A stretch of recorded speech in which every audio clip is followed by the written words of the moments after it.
What's really good, ladies and gentlemen? Today, we're going to talk about something I get a lot of photographers ask me about. What lenses should I buy? Which should be my first 3 lenses? And today we're going to talk about that. Real simple. We're going to shoot it straight and tell you what 3 lenses you should have. But first, what we got to do is we got to roll these graphics so we can get right into it. Let's do that.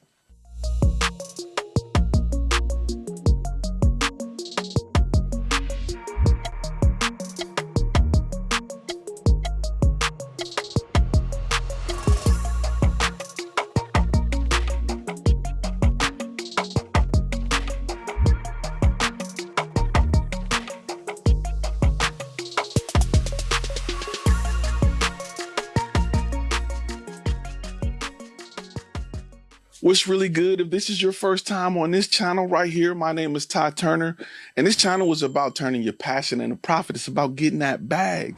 If you want to take pretty pictures, there's other channels for that. But if you want to learn how to monetize that skill set so that you can pay those bills and upgrade your car and move out of your mama's basement, this is the channel for you. Today, we're going to talk about something really simple. A lot of people want to know, a lot of photographers want to know where to start on glass. And we're going to talk about the 3 lenses you need in order to be a photographer. Like, these are the first 3 lenses you should look to buy. I don't care about the manufacturer. We're talking about focal lengths here. Whatever body you got, the manufacturer that makes that body probably makes the best version of that glass for your camera. When you get into photography, right? A lot of people want to know what glass, what lenses, Todd, what lenses. Now, there is a small asterisk to this. There is something that you need to think about before you need to know what type of camera or lenses you want to get into. One is you need to know what your niche is to know what area you're going into. If you're doing product photography, I'm probably going to say you need a macro lens to add on to these 3 lenses that I'm going to throw at you. If you're doing sports photography, you may need a very long 400, 800 millimeter f2.8, f4. If you're doing bird photography, there are some things you may want to add onto this list. However, these are the 3 lenses you need. Let me start with number 1, which is probably going to be the cheapest on this list, and that is a 50 millimeter. I don't care if it's a f1.8. I don't care if it's a f1.4. I don't care if it's a f1.2. That's the only one that has this flexibility. Make sure you have a 50 millimeter. If there is one lens I'm gonna be stuck with doing any type of photography, like street photography, product photography, headshots, is going to be a 50 millimeter. That is the closest lens to the human eye. Whatever one you can afford, go for it and get it. I like the f1.2s. That's just me. But I've had f1.4s and it's not that much of a difference. I'm gonna be honest with you. It's f1.2 is really just a flex over the f1.4. I'm not gonna hold you up. Is it a little more bokeh? Yeah. Is it really that big of a difference where a client is gonna choose you over somebody else? Absolutely not. You can probably get away with an f1.8. Just want to be real with you. Like, don't kill yourself thinking you have to go out and get the best of the best. I promise you, a client is not going to choose you over somebody else because your bokeh is just a little better. The next lens on the list is a 24-70 f2.8. Got to be an f2.8, not the f4. 24-70 f2.8 is the second lens that should be in your bag. Depending on who your manufacturer is, if you go with Sony, if you go with Sigma, if you go with Tamron, I think Tamron got a 28-70 or something similar. It needs to be a f2.8. I don't care which one you go with. This is a focal length you need. This is going to cover your wide shots, especially if you're shooting with a full frame. If you have APS-C, you may want to do 18-35 Sigma. So if you are a full frame shooter, you want to go with the 24-70. If you are a APS-C or a crop sensor shooter, you want to go with 18-35. If you are a crop sensor shooter, a 50 may be too tight for you. That's when I would tell you to do 30 millimeters. So full frame, we're going 50. Crop sensor, we're going 30. Full frame, we're doing 24-70. Crop sensor, we're doing 18-35. Keep that in mind because the size of your sensor determines a lot. So 24-70. My favorite is the G Master by Sony. My second favorite is the Sigma version. That's just me. If I got to pick one and go with it, if money's not an option, I'm going Sony. If you plan on getting full frame, I would suggest that you buy full frame glass now. Don't have to switch over later. Don't buy all APS-C stuff because it's cheaper usually. And then you switch over and half of your glass is non-usable. You don't want them problems, right? Let me talk about this lens a little bit. 24-70 is great for your establishing shots. It's great for if you ever got to do, and then this is really photography based, but it covers a lot in video as well. It'll allow you to get great body shots, great wide shots. It'll allow you to get compression because it zooms. It gives you so much, and it's great for events. 24-70 is my #1 go-to lens for events, especially f2.8. I usually have 2 camera bodies.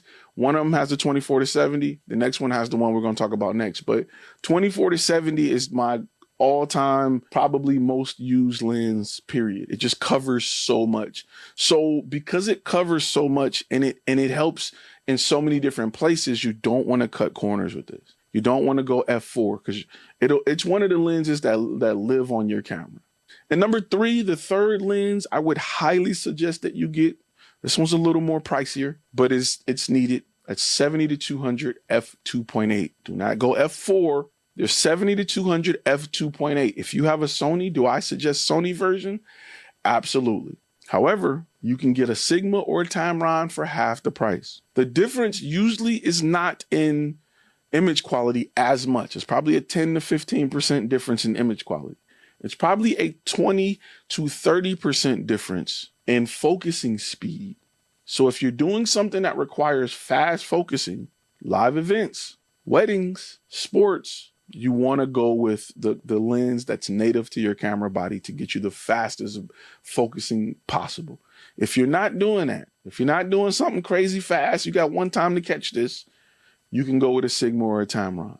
When I was doing sports, sideline NFL was Sony all day. Nothing to talk about. I'm using Sony.